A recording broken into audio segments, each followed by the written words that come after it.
bonjour, bonsoir ou bon après-midi selon les endroits où vous êtes et d'où vous me suivez en ce moment. Moi, c'est Mohamed El-Cheghali, je suis journaliste, je suis mauritanien, je suis indépendant et je suis chroniqueur. Je vous retrouve après un véritable parcours du combattant. Un véritable parcours du combattant qui est un parcours qui a été tracé par les problèmes que pose actuellement l'Internet. Vous le savez, depuis que les violences post-électorales ont été déclenchées, un mouvement d'ensemble, les autorités mauritaniennes ont décidé donc de la rupture du signal de l'Internet pour les particuliers et pour nous, particulièrement les pauvres. Et comme je suis pauvre, et comme tous les pauvres, donc j'ai des difficultés à accéder au signal Internet pour pouvoir vous envoyer mes chroniques. L'Internet est un problème, c'est même un casse-tête pour le ministre et un véritable casse-pied pour nous. J'espère et je souhaite que les problèmes liés à l'insécurité se terminent et que la Mauritanie reprenne à vivre normalement. Donc, dans cette chronique, je vais revenir sur les élections qui se sont déroulées dans notre pays le 29 juin. J'en avais déjà parlé et on ne peut pas arrêter d'en parler parce que, vous savez, dans tout ce qui se passe et dans tout ce qui va se passer, il reste toujours important et essentiel pour nous de mettre en avant la paix, la sécurité et la cohésion nationale. Ce qui s'est passé après les élections, des élections qui vont rester inscrites dans l'histoire de la Mauritanie comme des élections qui sont des élections qui se sont passées dans de très bonnes conditions. Elles se sont passées dans le calme, elles se sont passées dans la sérénité.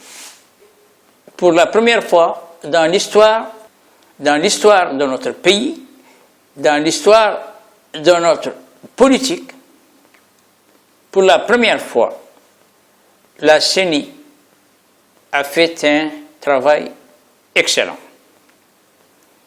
Elle a fait un travail excellent parce que le travail qu'elle a fait est un travail qui résulte de la compilation d'un système qui est l'un des systèmes les meilleurs qui sont utilisés dans le domaine des élections qui se déroulent dans le monde. Pourquoi je l'ai dit? Parce que les Mauritaniens, devant leur petit écran, ont obtenu des résultats qui tombaient après la compilation des résultats par le système informatique de la CENI, un système qui a été très fiable et qui a fait un travail contre lequel aucune objection n'est venue d'une part, sauf de celle du candidat Biram Daoulabé. Le candidat Biram Daoulabé sera donc le sujet de cette chronique, et parce qu'il y a quand même des choses qui ne s'expliquent pas, qu'on ne peut pas s'expliquer et qui demandent à être vues à la loupe ou au microscope. Pourquoi je l'ai dit? Pourquoi je l'ai dit? Parce que nous avons eu des élections pour lesquelles 7 candidats se sont présentés. Les élections se sont déroulées en présence d'observateurs nationaux et internationaux. Des observateurs internationaux qui avaient libre mouvement et qui étaient en toute indépendance autorisé à aller dans tous les bureaux de vote qu'il le souhaitait sur l'ensemble du territoire national. Ces observateurs ont tous, à l'unanimité, tous et à l'unanimité, ont déclaré que ces élections se sont déroulées dans la transparence. Donc, même si un seul des candidats revendique des cas de fraude ou de manipulation, c'est son droit le plus absolu. Mais c'est un droit que lui donne la Constitution. Et ce droit, il est libre de l'exercer en tant que d'abord citoyen mauritanien, mais ensuite en tant que candidat à la présidentielle. Un candidat qui n'est pas nouveau dans ce genre d'exercice, qui se lance dans cette bataille pour la troisième fois, qui a une expérience, qui a une certaine capacité d'observation et qui est en mesure, et il avait tout le temps, parce que les dernières élections présidentielles datent de 2019, il avait donc, entre 2019 et 2024, tout le temps pour essayer de se lancer dans une bataille électorale en mettant en place tous les verrous qu'il veut, tous les systèmes anti-fraude qu'il veut, et toutes les barrières qu'il souhaite pour éviter la fraude, si fraude il y a. Mais ce qui s'est passé maintenant, et les résultats sont tombés, et Dabiram Abeid est un député qui est donc une personnalité publique qui est censée reconnaître les textes qui sont appliqués dans ce pays. La question qu'on pourrait se poser, c'est de savoir pourquoi le candidat Biram Abeid n'a pas fait recours au texte que lui donne la constitution de son pays pour contester des résultats, et au lieu d'utiliser ces instruments juridiques pour dénoncer ces élections ou faire recours devant les institutions compétentes pour prendre ces réclamations, il a fait recours à la rue. On peut bien se poser cette question. Je peux comprendre, moi, que Biram Abeid, s'il avait fait recours devant les institutions compétentes, et sachant qu'il avait raison, n'a pas obtenu le résultat attendu, qu'il pousse les gens à aller dans la rue. Mais il n'a pas fait recours. Donc directement, il est allé au recours de la rue, au recours des manifestations et au recours à des violences incontrôlées.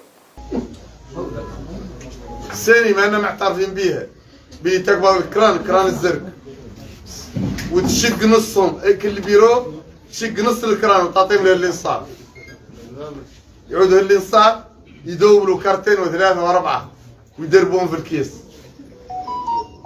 واحد منهم وتزارق لأربعة الواقي وثلاثة الواقي ورقاشين هذه الثاني مرفوضة ومصداقيتها مرفوضة ونتائجها مرفوضة. شفتوا القزواني البارح حد الخطاب له الانصاف وقال لا تعلن، كانوا يعلنوا النتائج، قال لا تعلنوا النتائج، ما لا تعلنوهم، السنة هي اللي تعلنها. قال اللجنة المستقلة هي ما مستقلة، هي لجنة الدور القزواني ولجنة الحكومة ولجنة القزواني ترى عنك حكيت حاسنة، حكيت حاسنة ولا خليتنا ترينا نصرمكم ولا ترينا تعماهم. ولا تتذاكى علينا، ولا تتذاكى علينا وتتبوسط فينا زي ما احنا قابلين. انت ما مشي الدولة عبد الجليل ومشي الحويري ومشي الحكام والولاة وطارص فينا مجرمين المال العام والمال الخاص، قابضين الشعب يتلاعبوا به ويكروه ويشروه ويخبوه ويخذلوه بالفضة وينقلوه، وتقول لنا ثاني خلوا ثاني في التعدد كامل. يعود الكلام ثاني مهم، نعودوا احنا نصنتوا له، وين ما انا مصنتين. Mais nous sommes venus aussi vous dire que nous ne reconnaissons pas le résultat de leur CENI. C'est pas notre CENI, c'est pas une CENI indépendante, c'est la CENI de Daoul Abdel Jalil, le tortionnaire, le bourreau des belles de Guidimara. C'est la CENI du ministre de l'Intérieur, l'acolyte de Ould Ghazouani, c'est la CENI de Ould Ghazouani. Cette CENI, c'est votre CENI, taillée à la mesure de votre élection illicite et illégale. Elle est totalement rejetée. Nous avons notre CENI et ce sont les résultats qui seront déclarés par notre CENI que nous allons accepter et qui vont être le point de départ de nos actions. Honnêtement de la vie. Donc, nous allons, après le remerciement des activistes à Riyad, des militants et des dirigeants de la campagne, on va se déplacer, nous les présidents et les présidents du collectif, pour rendre visite à notre CENI. Elle va décliner devant les présidents les résultats qu'elle a et les moyens à travers lesquels elle va obtenir ces résultats. Et après, le soir, l'après-midi, 18h, on va être à Sebha pour faire le même meeting avec nos représentants du Sebha. Et on va continuer tout le département de Nouakchott avant de décentraliser dans les autres régions. Le combat continue, les élections ne sont pas finies. La bataille n'est pas finie. Nous ne sommes pas vaincus. Le peuple ne sera pas vaincu. Et nous sommes là pour défendre le peuple jusqu'à la dernière goutte de sang. Cela ne s'explique pas. Et ne peut s'expliquer que par sa volonté de nuire à la paix, à la quiétude des populations. Mais moi, personnellement, je l'ai dit dans une autre chronique, tout ce qui a été fait et tout ce auquel nous avons assisté a été prémédité. يالتكم تعدلوا انتم هالقيروا وارك مكاتب الزر كامل تقبلون مرواقيش اللي يمثلوا فيهم وتقبلون بطاقات من عند سيني ومنين يدخلوا مكتب الزرب تموتون مزربين بيهم مدافعين عن ذيك عصابة الاشرار اللي تجي تكري الناس بالصفوف وتخذلها وتتصدوا لهم. حد سرق اصواتكم، قلبوا لهم اصواتكم. وانا منين تجيبوا لي المحاضر كامل اللي هو ريتان ونحسبها انا قالب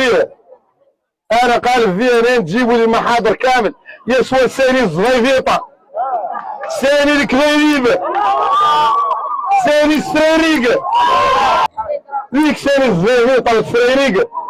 منين تجمعوا لي انتم المحاضر من كل مكتب وراس الزرق انتم الموريتان كامل بما فيه القرو ونجبر المحاضر ونحسبوهم ونجبروني انا قالت فيهم غير قال الزفيفيط وزير الاسكان السيريك الرابع اللي باعي الديار بلاص برواش وفط الشعب اللي منبت الشحاول الحول عولين وفط الشعب سيريك على الشعب قال عني انا نجبر الرئاسه ما هم لي طوالي بي اللي ما نقد نسير الدوله بالله لا اله الا هو ما تخرج حسبت المحاضر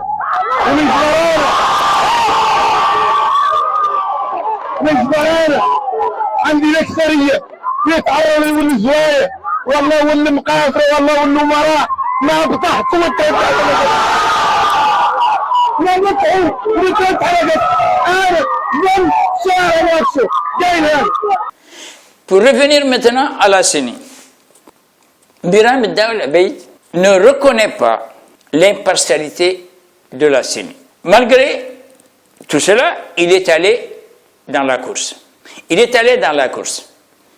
Mais le problème, c'est que, je l'ai toujours dit, Biram Daoul Abeid est un intellectuel. C'est un homme politique. C'est une personnalité publique extrêmement intelligente.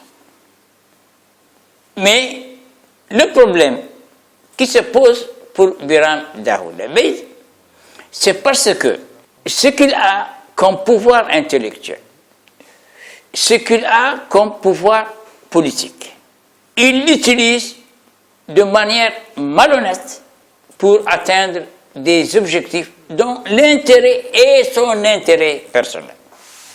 Il le sait, il utilise son capital intellectuel, il utilise son capital politique pour son propre intérêt, pour arriver à l'objectif qu'il s'est fixé lui.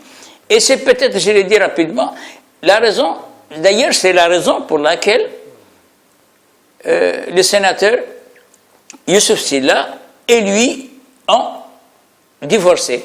Ils avaient divorcé à cause d'un rapport qui devait être envoyé donc aux organisations de lutte contre l'esclavage et les organisations humanitaires internationales, dans lequel il avait été demandé par Biram Daoul Abeid au rédacteur d'employer certaines expressions pour dire qu'il y avait de très graves blessés et de très nombreux blessés après cette manifestation, ce qui n'était pas vrai, et ce contre lequel Youssouf Sylla s'était érigé. Je vous ferai écouter le vocal plus tard, dans une autre rubrique.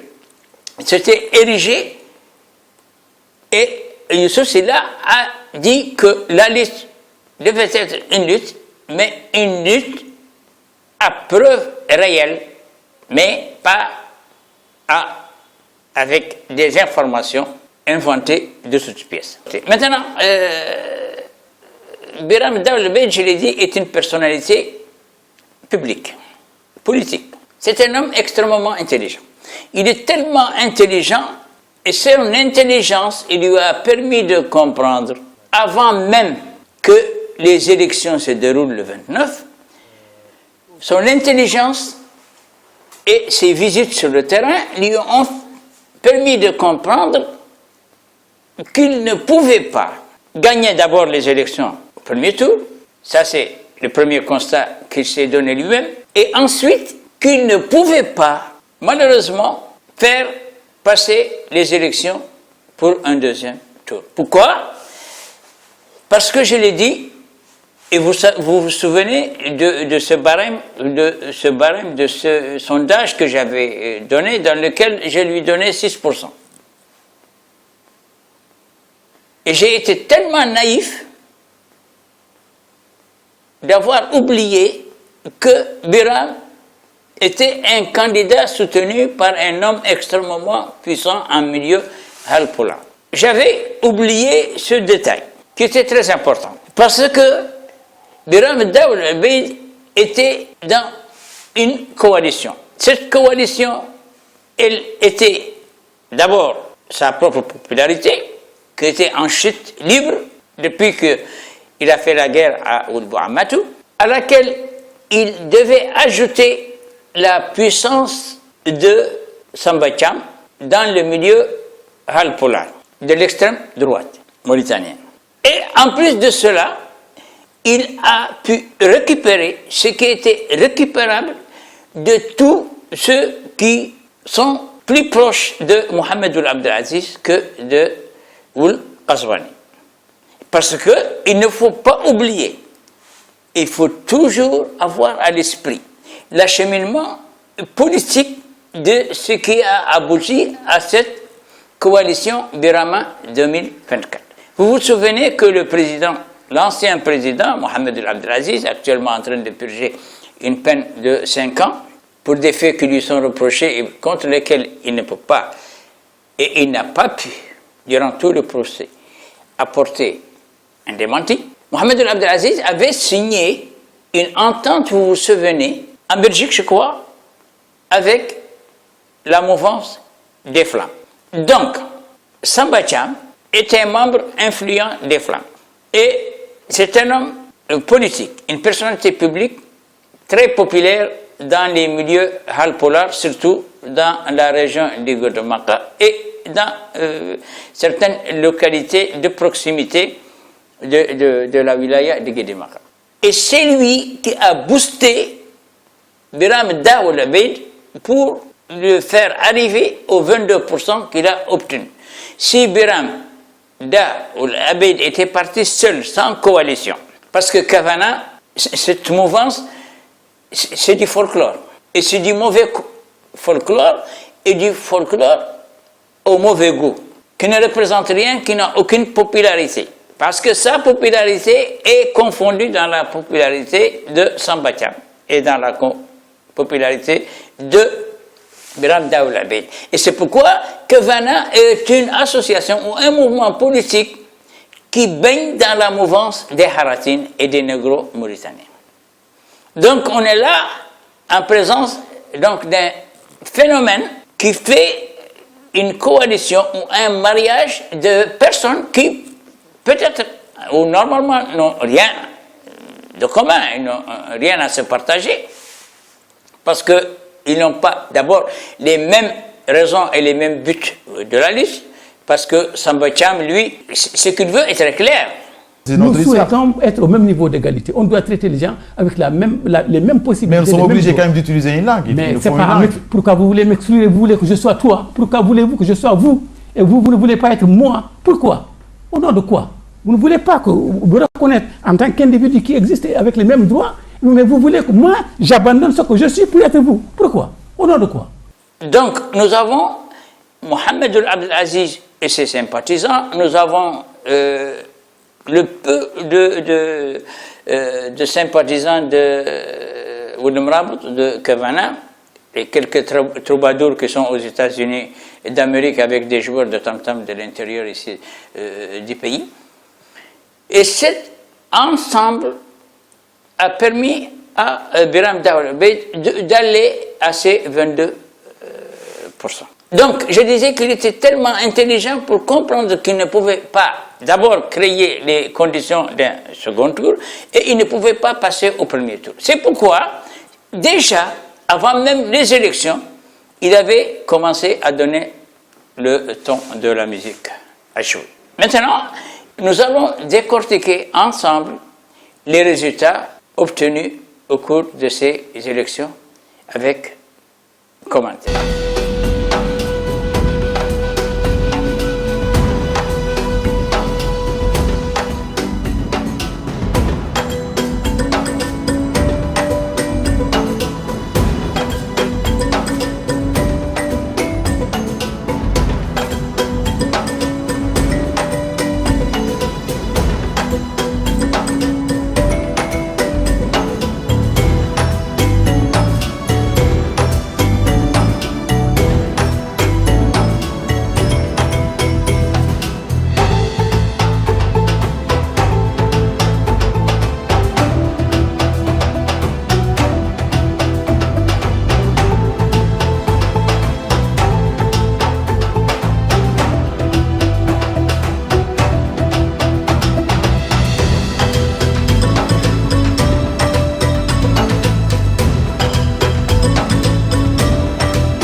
Bien, nous allons donc essayer ensemble de faire le tour des résultats qui étaient tombés après la compilation des résultats par Maïseni, donc dont j'ai parlé et c'est pas la peine de revenir.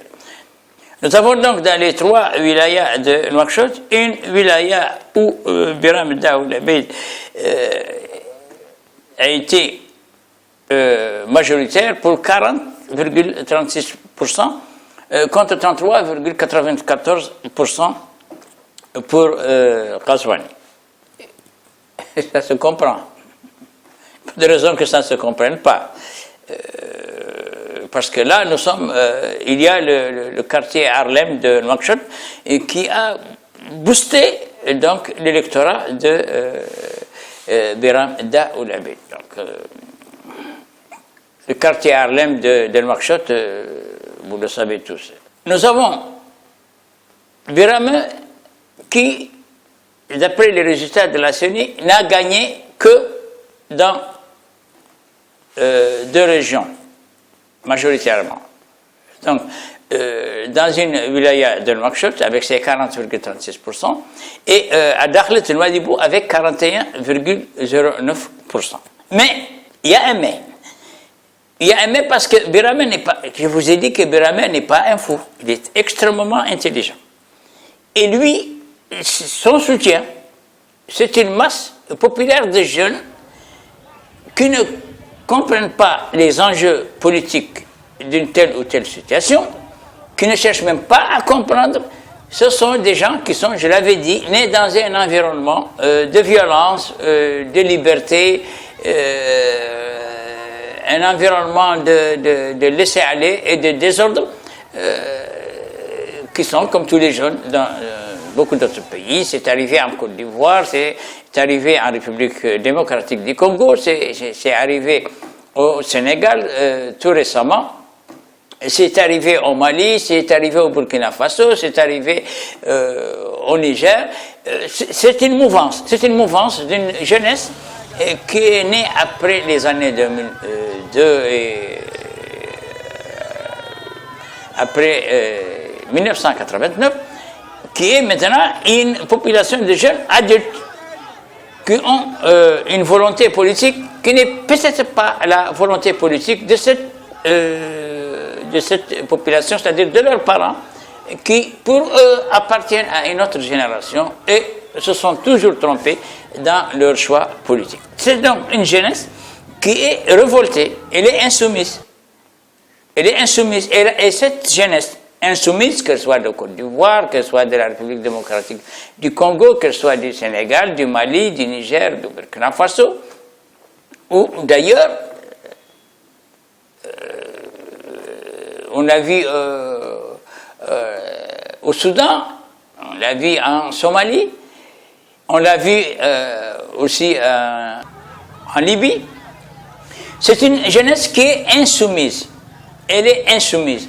Et elle a sa propre politique, elle a son propre choix, elle a sa propre vision des choses qui, on ne se rend pas compte, est en train de bouleverser la donne géopolitique et géostratégique dans le monde entier. Même en France, c'est comme ça. C'est une jeunesse qui est comme celle-là. C'est une jeunesse qu'on voit bouger en Belgique, qu'on voit bouger en Allemagne, qu'on voit bouger même aux États-Unis. Donc on est dans une mouvance qui fait que la nouvelle génération, qui est une génération malheureusement qui est née aussi dans un environnement, il faut le dire, de toutes sortes de drogues, de toutes sortes de stupéfiants, de toutes sortes de violences, est en train donc de se révolter. Pourquoi? Ils ne savent même pas pourquoi. Pour qui? Ils n'ont rien à foutre. Ils peuvent se révolter pour Biram ou pour Ousmane Sonko là, au Mali ou pour Assimi Goïta au Mali ou Ibrahima Traoré donc, au Burkina Faso. C'est une jeunesse qui est là. Elle est là bouillonnante d'envie de tout casser, de tout changer. Et elle a besoin simplement d'un leader. Bon ou mauvais, elle n'a pas le temps de tester. Ce leader, s'il est bon ou mauvais. S'il est leader, s'il veut aller au-devant de leurs revendications, ils sont prêts à les suivre. Et là, c'est là que nous avons le problème qui s'est posé en Mauritanie.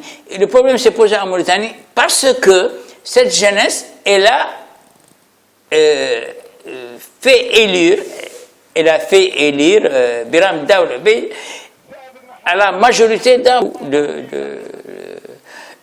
bureaux de vote. Même si ces bureaux de vote sont insignifiants par rapport à l'ensemble des autres bureaux de vote de la région. Mais pour eux, c'était un indicateur que Biram était bien le président choisi et que la population a choisi Biram. Alors que même, si Biram Daoula Bey avait gagné dans la région du Gorgol et dans l'enclave de Cabinda, cette zone de haute turbulence de Sorimale, de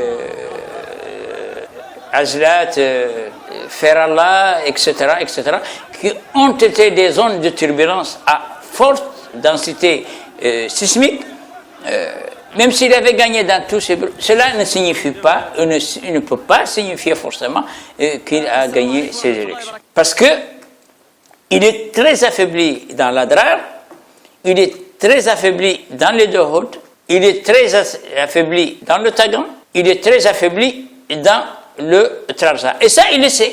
Il le sait très bien. Biram sait que là, il est perdant. Il ne peut pas gagner les élections là.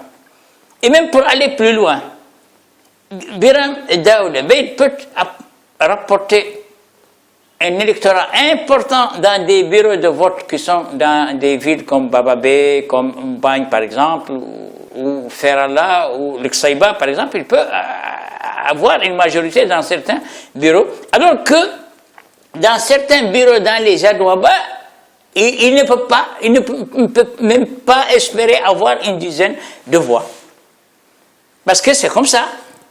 Il le sait très bien, parce que lui, Biram Daoula Bey, qui se présente comme étant le prophète de la mouvance des Harati.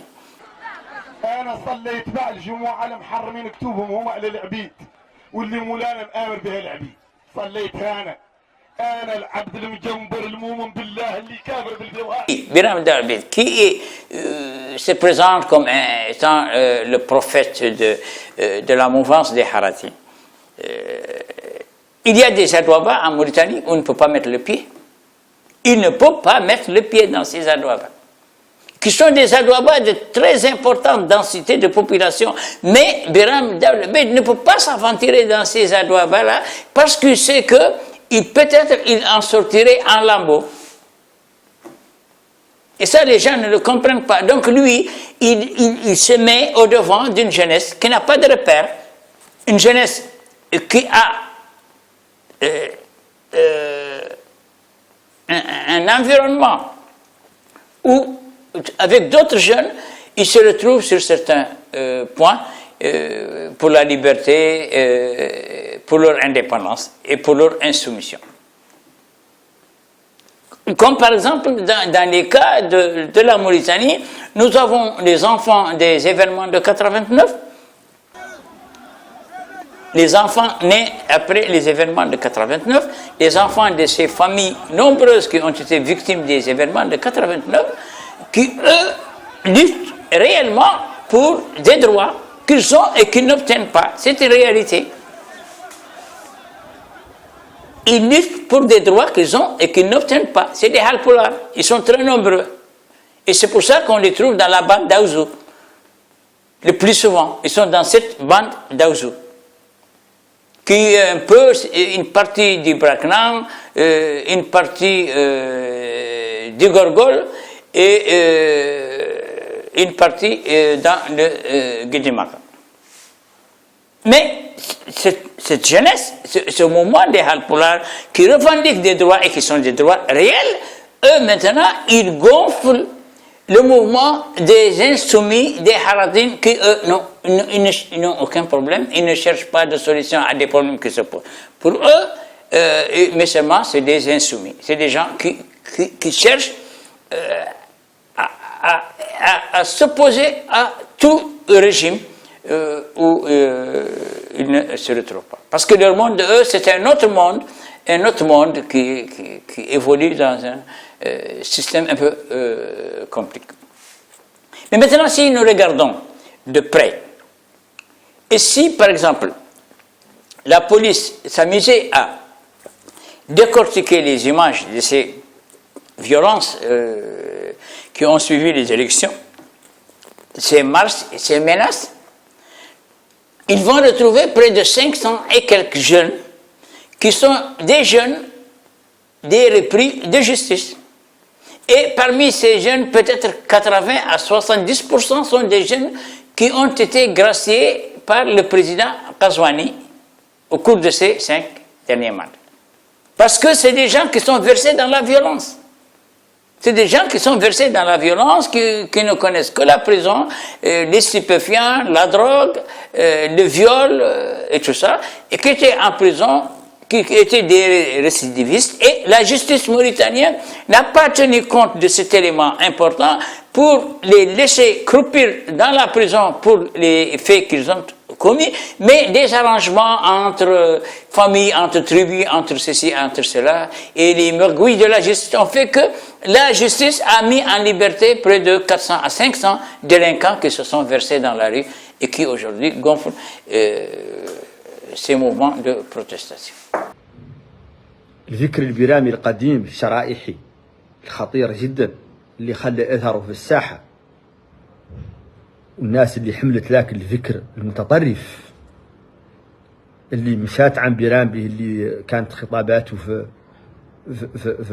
هاي الحمله مغايره ذاك التفكير ومغايره لذيك الروايه ونساها وعرف على انه قبل منها قبل سلبها وقبل ذاك اللي قد يقبل منها.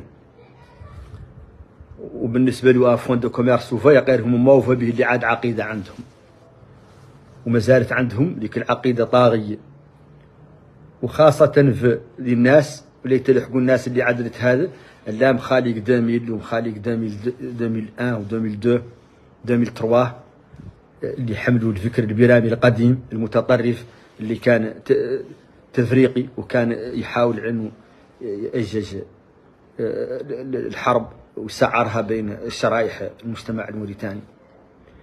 باللي ما هم فاهمين غباء منهم ما فهموا على البرام، على انه هذا ما هو فكره.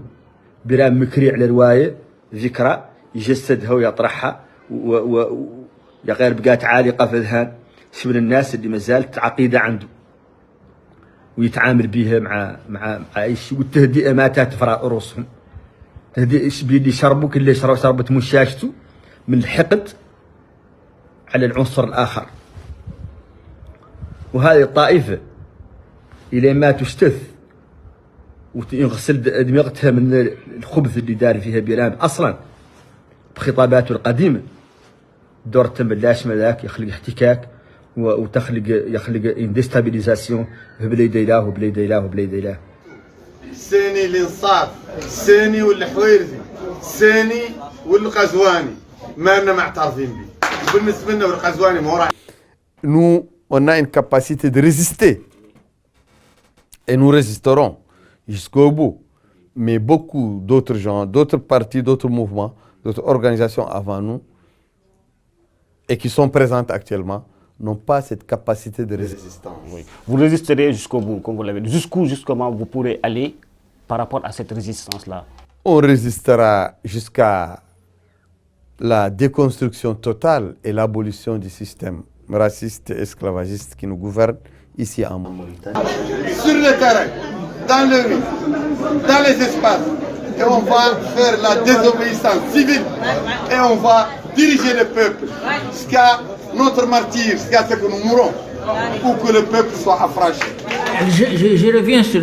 parce que c'est pour la première fois que je vois tirer à boulet rouge sur Daoulabé, Biram Daoulabé, et puis le parti Tawas. Biram, c'est un ami. Vous avez dit. Moi, je pensais qu'ils vous ont roulé dans la farine, mais vous avez dit, ils vous ont trahi. J'ai dit, bien évidemment. Comment ça, ils vous ont trahi? D'abord, Biram, sur le plan personnel, c'est un ami. Oui. Sur le plan politique. Non, on parle que du plan politique. Oui, mais je tiens à préciser, on est en Mauritanie. Mais Biram, c'est quelqu'un qui est insupportable.